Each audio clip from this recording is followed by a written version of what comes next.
शेरगढ़ राज्य में एक राजा था। उसका एक बेटा था जो दिखने में बहुत सुंदर था। राजकुमार की उम्र 15 साल थी जब उसकी शादी हुई। राजा बूढ़ा हो गया था, इसलिए उसने राजकुमार को राजा बनाने का फैसला किया। राजकुमार की पहले ही 7 शादियां हो चुकी थी। राजा बनने के बाद भी राजकुमार हर दिन पढ़ाई के लिए गुरुकुल जाता था। एक दिन जब राजकुमार गुरुकुल जा रहा था तो उसे रास्ते में एक औरत मिली। औरत बहुत सुंदर थी। उसने राजकुमार से पूछा, हे राजा, आप रोज कहाँ जाते हैं? राजकुमार ने कहा, मैं रोज विद्या सीखने अपने गुरु के पास जाता हूं। उस औरत ने कहा, यह तो अच्छी बात है, लेकिन क्या आपने त्रिया चरित्र पढ़ा है? राजकुमार ने कहा कि उसने यह कभी नहीं पढ़ा। तब उस औरत ने उससे कहा कि वह त्रिया चरित्र जरूर पढ़े और अपने गुरु से इसके बारे में पूछे। राजकुमार ने कहा कि वह आज ही जाकर अपने गुरु से पूछेगा। औरत की बात सुनकर राजकुमार गुस्से में अपने गुरु के पास गया। गुरु ने कहा, बेटा, तुम त्रिया चरित्र नहीं पढ़ पाओगे, क्योंकि इसे पढ़ना खतरे से खाली नहीं होता है और इसमें तुम्हारी जान भी जा सकती है। राजकुमार यश ने कहा, गुरुदेव, आप इसकी चिंता ना करें, मैं खुद इस राज्य का राजा हूं। राजकुमार यश की जिद सुनकर गुरु मान गए और उसे त्रिया चरित्र पढ़ाने लगे। राजकुमार को त्रिया चरित्र पढ़ते पढ़ते 1 साल लग गया। 1 साल बाद गुरु ने कहा, बेटा, अब तुम्हारी पढ़ाई पूरी हो चुकी है। अब तुम घर जा सकते हो और आज से अपने राज्य को चला सकते हो। अब तुम्हें यहां आने की कोई जरूरत नहीं है। जैसे ही राजकुमार जाने वाला था, गुरु ने उसे रोक लिया और कहा, बेटा, मैं तुम्हें एक ऐसा यंत्र देता हूं। जब तुम इसे अपने कानों में लगाओगे तो कोई भी तुम्हें पहचान नहीं पाएगा और तुम उसे पहचान लोगे। राजकुमार ने वो यंत्र ले लिया। गुरु ने कहा, तुम इस यंत्र को ले जाओ। राजकुमार यश महल की ओर चला गया। रात के 12 बजे जब उसकी 7 पत्नियां सो गई तो राजकुमार यंत्र लेकर महल से जंगल की तरफ निकल पड़ा। वो जंगल में उत्तर दिशा की ओर गया और अपने कानों में यंत्र लगाकर खड़ा हो गया। उसने देखा कि वही औरत जिसने उससे पहले बात की थी, एक थाली में खाना लेकर जंगल को जा रही थी। थोड़ी दूरी पर एक संत अपनी कुटिया में रहते थे। वह औरत उस संत के पास खाना लेकर जा रही थी। राजकुमार ने देखा कि यह वही औरत है जिसने उससे त्रिया चरित्र पढ़ने को कहा था, लेकिन वह औरत राजकुमार यश को नहीं पहचान पाई, क्योंकि राजकुमार के कानों में यंत्र लगा हुआ था। राजकुमार ने सोचा कि चलो उसके पीछे चलते हैं और देखते हैं कि ये आधी रात को भोजन लेकर संत की कुटिया की तरफ क्यों जा रही है। राजकुमार भी उसके पीछे छुपकर चलने लगा। वह उस बाबा की कुटिया में पहुंच गई। उस बाबा के पास जादू की पोटली थी और वह बाबा जादूगर था। राजकुमार छुपकर देख रहा था। बाबा, मेरे पति मुझे ले जाने के लिए आए हैं, इसलिए मुझे उन्हें सुलाने में थोड़ी देर लग गई और यहां आने में भी देर हो गई।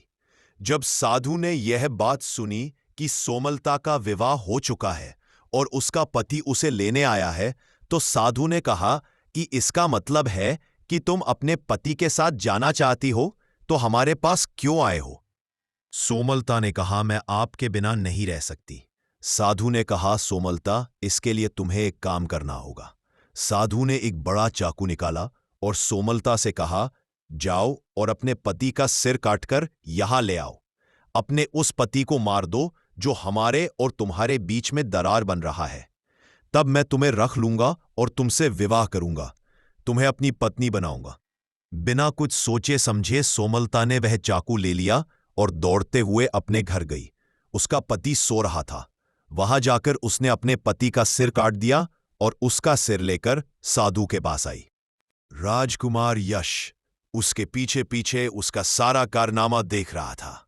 जब साधु ने देखा कि वह अपने पति को मारकर उसका सिर यहां लेकर आई है, तो साधु को बहुत गुस्सा आया और उसने उसे लात मारी और कहा, भाग जाओ यहां से। जब तू अपने पति की नहीं हो सकी, जिसके साथ तूने 7 फेरे लिए, तो तू मेरी क्या होगी? जल्दी भाग जाओ यहां से।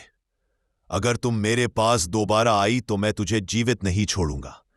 साधु की यह बात सुनकर उस औरत को ऐसा लगा जैसे उसके पैरों तले जमीन खिसक गई हो। फिर वह अपने पति की कटी हुई गर्दन घर लेकर आई और उसकी गर्दन जोड़ देती है और वहीं बैठ जाती है।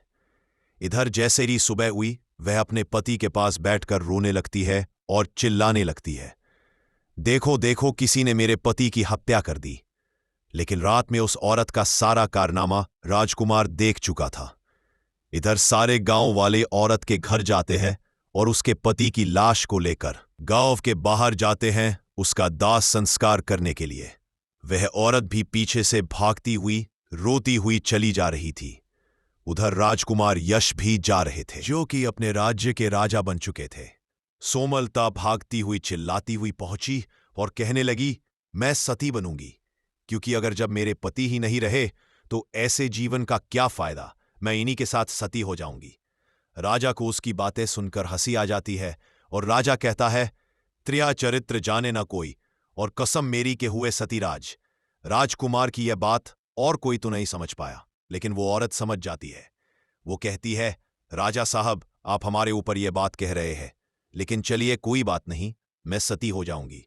लेकिन सोमलता जाते जाते कहती है, मैं तुम्हें एक बात बताती हूं। राजा पूछता है, क्या बताओ? औरत कहती है, राजा साहब, आप जब चटाई पर बैठे तो चटाई को झाड़ कर बैठना।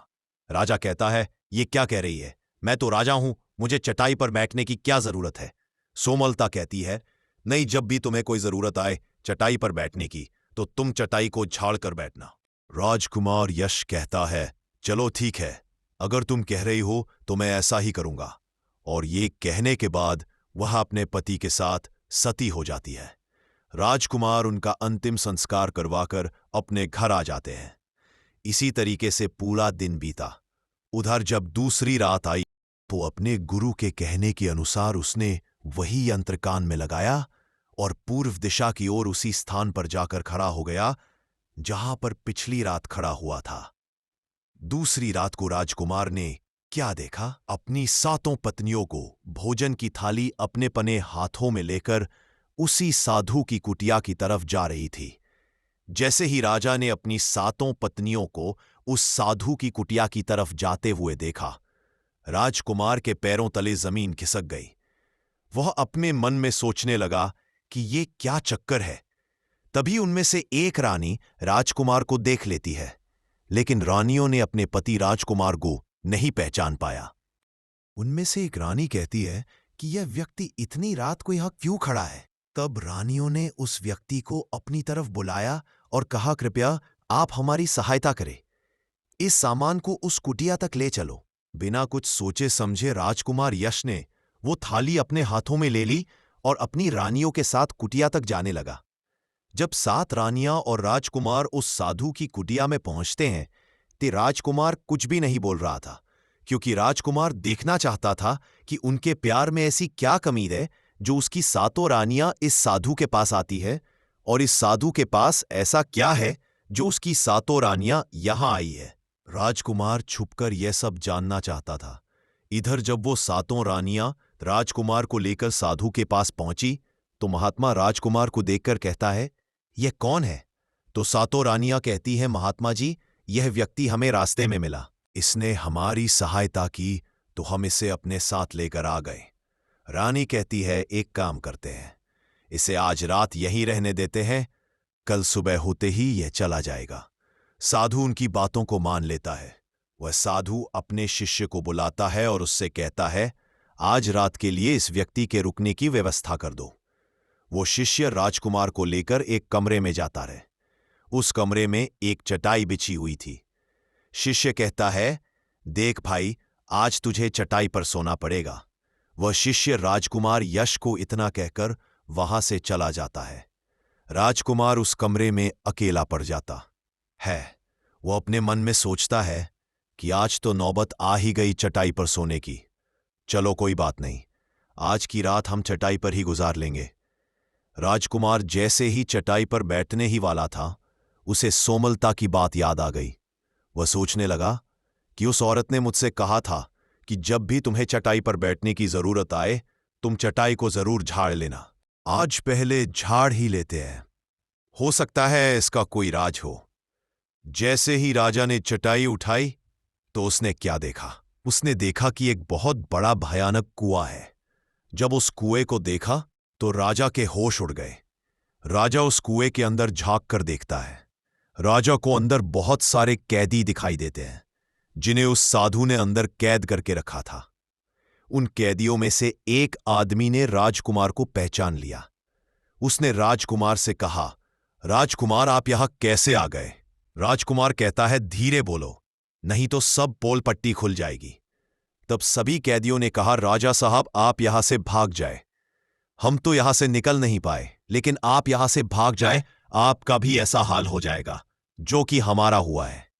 आपको भी पकड़कर यह साधु इसी में डाल देगा। आप जितना जल्दी हो सके यहां से भाग जाए।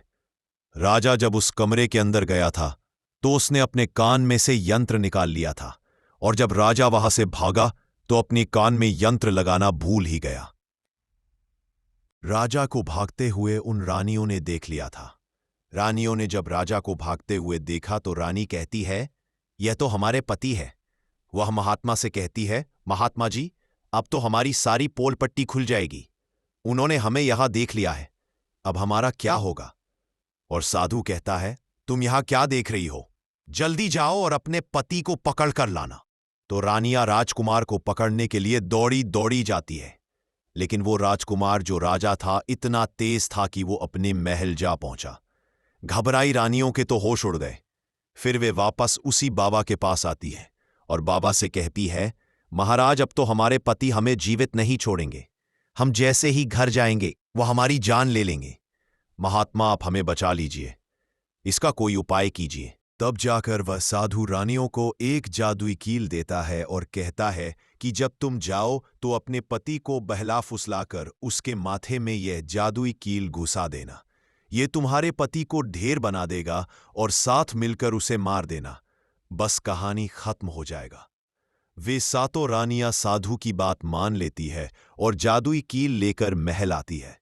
वे 7 रानियां आपस में विचार करती है कि राजा सबसे ज्यादा प्रेम सबसे छोटी वाली रानी इंदु को करते हैं, तो वे रानियां मिलकर जादू वाला कील छोटी रानी को दे देती है और कहती है, यह लो, तुम्हारा काम है, तुम किसी भी तरह राजकुमार के सर में यह कील गाड़ देना।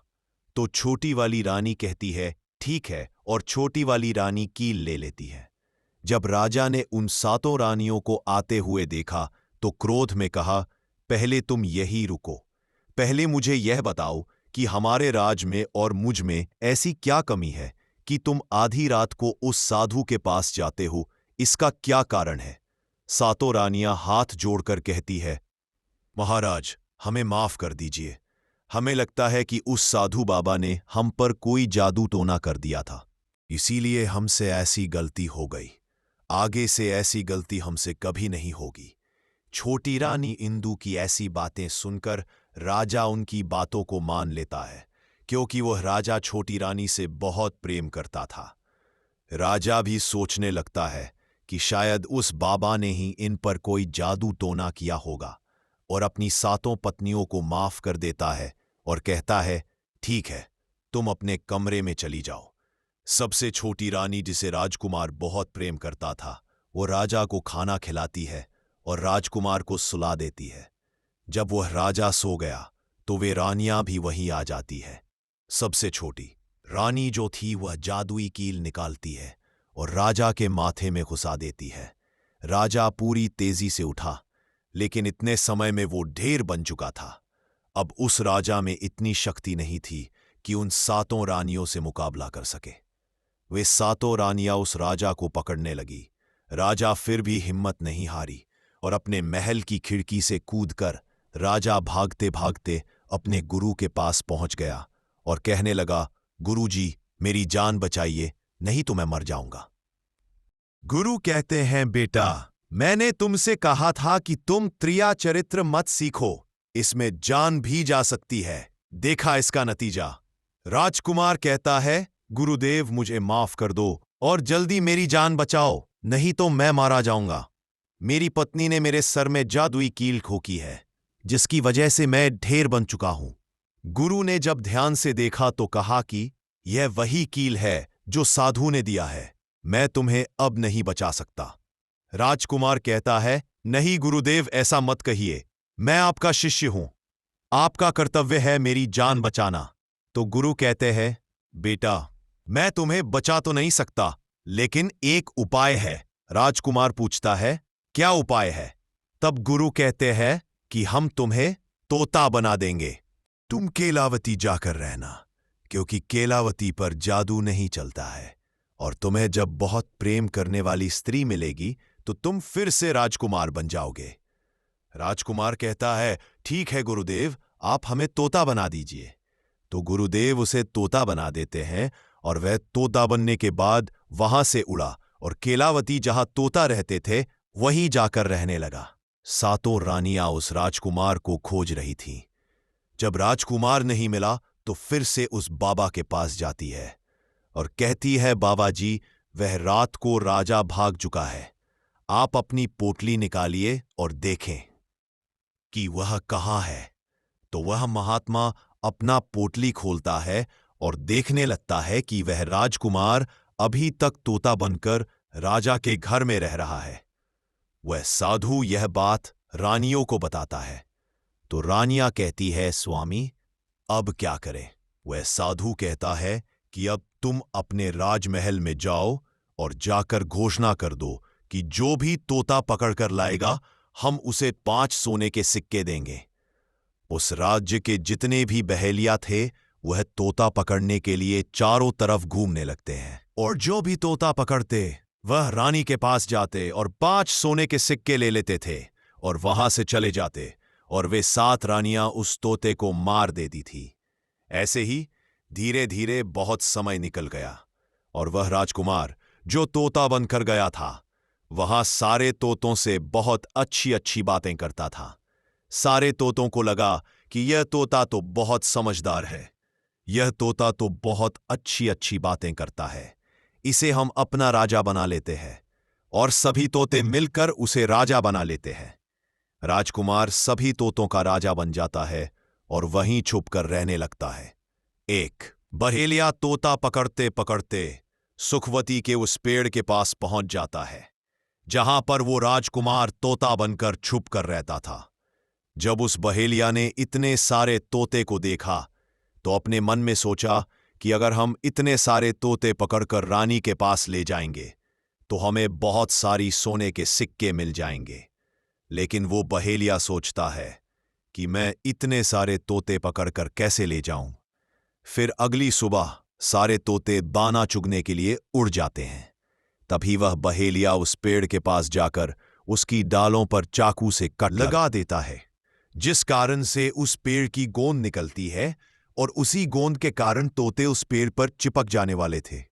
बहेलिया वहीं छिपकर बैठकर यह नजारा देखने के लिए इंतजार करता है, और जब शाम हुई सारे तोते उड़कर वापस उसी पेड़ पर जा बैठे। तभी उन सभी के पंख और पैर उस गोंद में फंस गए और वे सभी पेड़ की शाखाओं पर चिपक गए, क्योंकि पेड़ पर हर जगह गोंद ही गोंद थी। अब सारे तोते उस गोंद में पूरी तरह से चिपक गए थे। उनके साथ राजकुमार तोता भी शामिल था।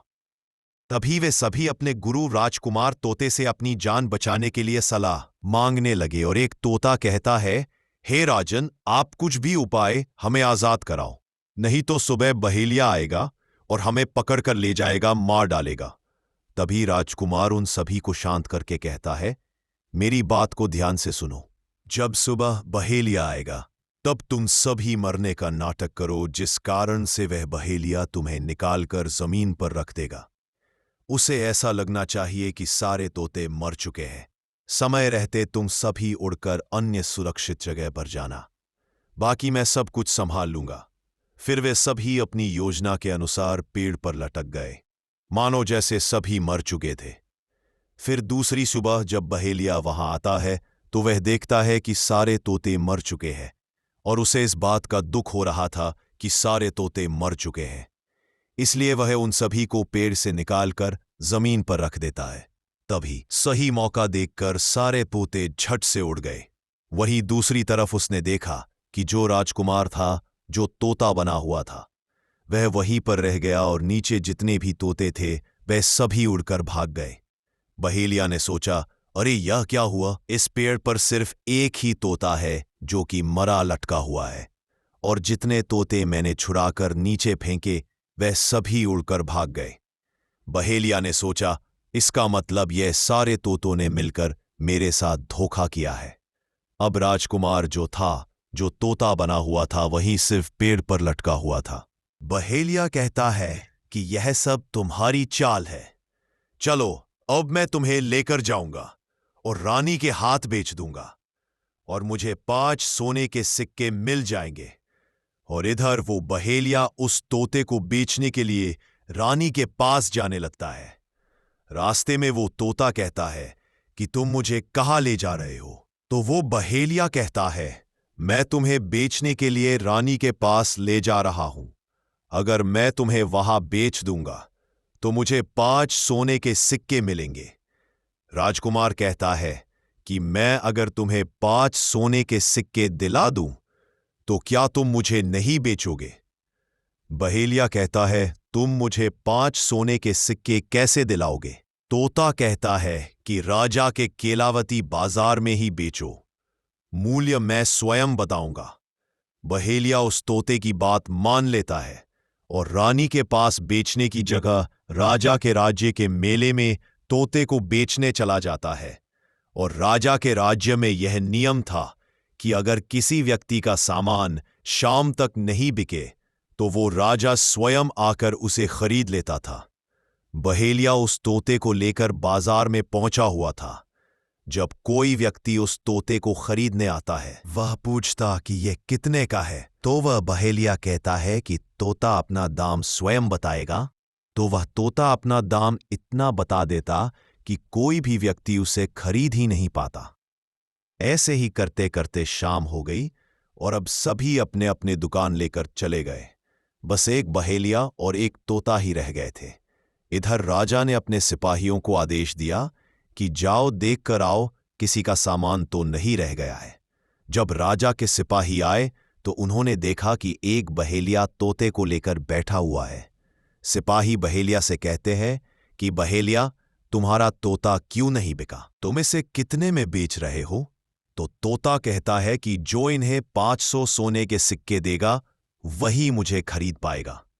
उस तोते की बात सुनकर वह सिपाही आश्चर्य में पड़ जाते हैं और सोचते हैं, अरे ये तोता अपना मूल्य स्वयं बताता है। तब सिपाही राजा के पास जाते हैं और राजा को सारी बात बताते हैं और कहते हैं, एक बहेलिया एक तोता लेकर बैठा हुआ है, लेकिन वह तोता अपना मूल्य स्वयं ही बताता है। तो इतना महंगा बताता है, शायद इसीलिए उसे कोई खरीद नहीं सका। राजा सिपाहियों से पूछता है कि वह अपना मूल्य कितना बता रहा है। तो सिपाही कहते हैं, अपना मूल्य 500 सोने के सिक्के बता रहा है। राजा कहता है, चलिए हम खरीदेंगे। अगर नहीं खरीदेंगे तो हमारे राज्य की बदनामी होगी कि राजा के बाजार में एक तोता नहीं बिका। और इसीलिए राजा अपने मंत्रियों के साथ अपने रथ पर सवार होकर बाजार में पहुंचता है। कहता है, इस तोते का क्या मूल्य है, कितना है? बहेलिया हाथ जोड़कर कहता है कि राजा साहब, अपना मूल्य तोता स्वयं बताएगा। वो राजा फिर तोते से पूछा तो तोता कहता है कि राजा साहब, जो इन्हें 500 सोने के सिक्के देगा वही मुझे खरीद पाएगा। अपने सिपाहियों से 500 सोने के सिक्के मंगवाता है और बहेलिया को पकड़ा देता है और तोते को लेकर अपने महल चला जाता है। वह तोता बहुत ही बुद्धिमान था क्योंकि वह राजा था। जब राजा पर कोई खतरा आने वाला होता तभी वह तोता बता देता कि राजा साहब, आप पर यह खतरा आने वाला है, और इसी तरह सब उस तोते से बहुत अधिक प्रेम करने लगते हैं। जब यह बात रानी को पता चला कि राजा ऐसा तोता लेकर आए हैं जो कि बोलता भी है और बहुत अच्छी अच्छी बातें बताता है, तो रानियां राजा से कहती हैं, उस तोते को मेरे पास भिजवा दीजिए, हम भी उस तोते को देखना चाहते हैं, हम उस तोते से बातें करना चाहते हैं। राजा अपने मंत्रियों से कहकर वह तोता रानियों के पास भिजवा देता है। रानी उस तोते से बातें करके बहुत खुश हो जाती है। रानी भी तोते से बहुत प्रेम करने लगती है और कहती है कि वाह रे तोता, इसीलिए तुझे राजा साहिब ने 500 सोने के सिक्के देकर खरीदा है। राजा की एक पुत्री थी जिसका नाम रूपा था, जो कि बड़ी सुंदर थी। रानी अपनी पुत्री से कहती है कि आज से तुम ही इस तोते का ध्यान रखो और कल तुम इसे अच्छे से धोकर नहला देना। सुबह हुई, राजकुमारी उस तोते को लेकर नहलाने जाती है। राजकुमारी रूपा तोते को नहला रही थी तो उसने देखा कि तोते के सिर पर कील जैसा कुछ लगा हुआ है। राजकुमारी उसको निकाल देती है।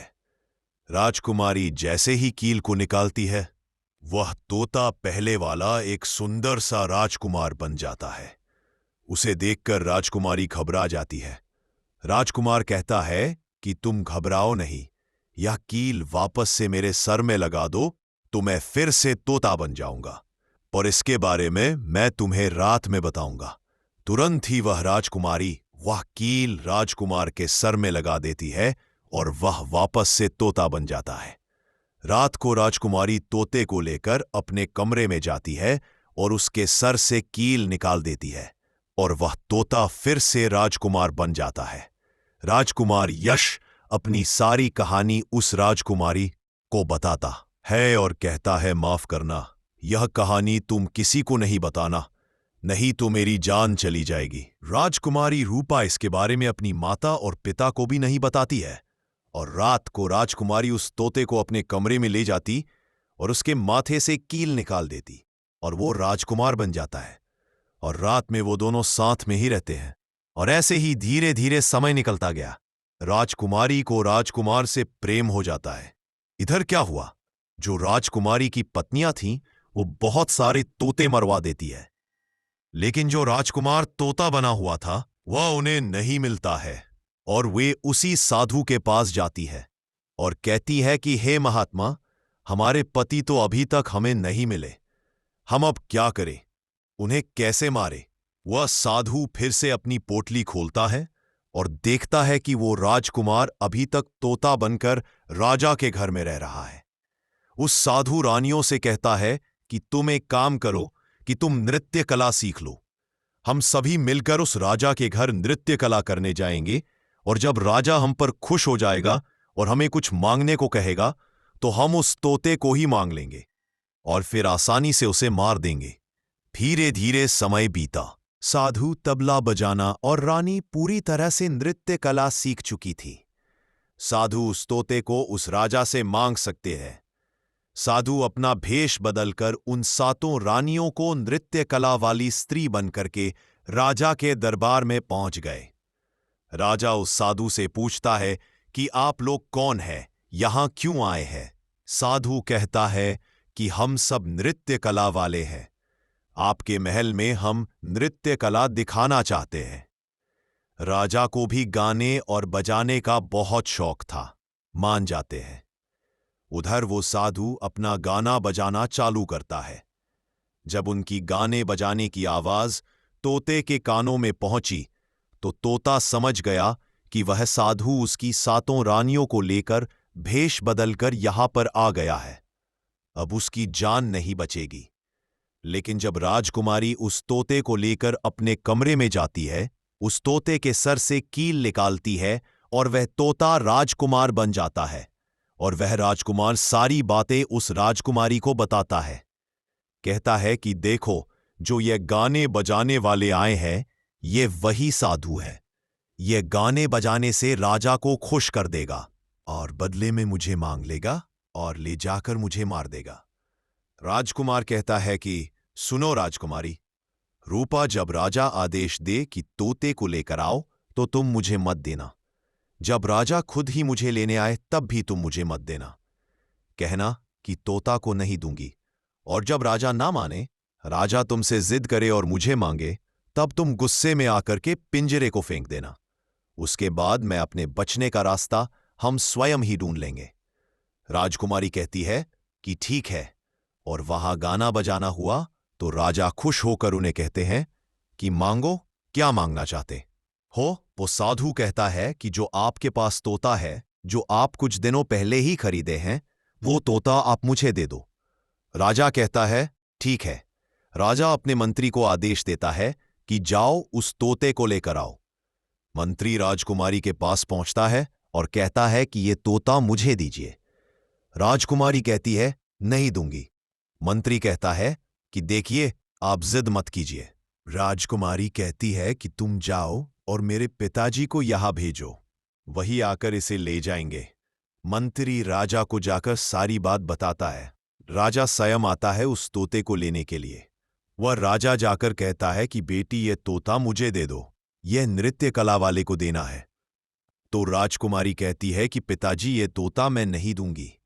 क्रोध में आकर राजा कहने लगा कि तू कैसी बातें कर रही हो, इसे देने का मैंने वादा किया है। जब राजकुमारी ने राजा को क्रोध में देखा तो राजकुमारी को भी गुस्सा आ गया और राजकुमारी गुस्से में पिंजरे को जमीन पर फेंक देती है। वो पिंजरा जैसे ही जमीन पर गिरा वो टूट गया और तोता जो था वो चावल का दाना बन गया। और जैसे ही साधु को यह बात पता चली, साधु भी तुरंत कबूतर बन जाता है और उस दाने को कबूतर खाने लगता है। उसमें से जो एक दाना था बस वही राजकुमार था। जैसे ही वह दाना कबूतर खाने वाला होता है, राजकुमार बाज बन जाता है और एकदम से कबूतर पर झपटता है और उसे मार देता है। इस तरह से उस साधु की मृत्यु हो जाती है। राजा यह सब देखकर आश्चर्यचकित हो जाता है। उस कबूतर को मारकर फिर से तोता बन जाता है और जो राजकुमारी थी उस तोते से कील निकाल देती है और वह फिर से पहले जैसा राजकुमार बन जाता है। राजकुमारी अपने पिता को सारी बात बता देती है। राजकुमार कहता है कि देखिए राजा साहब, मैं भी एक राजा हूं और मैं आपकी बेटी से प्रेम करता हूं और मैं उनसे शादी करना चाहता हूं। वो राजा अपनी पुत्री से पूछता है कि बेटी, क्या तुम इससे शादी करना चाहती हो? तो राजकुमारी कहती है कि पिताजी, मैं इससे प्रेम करती हूं। और फिर राजकुमार उस राजा की पुत्री से विवाह करके अपने महल जाता है और जो उनकी 7 पत्नियां थी उनको पकड़कर बंदी गृह में बंद करवा देता है और राजकुमार खुशी खुशी उस राजकुमारी के साथ रहने लगता है। दोस्तों, ये कहानी आपको कैसी लगी कमेंट में बताइए। वीडियो को लाइक करें, चैनल को सब्सक्राइब करें। धन्यवाद।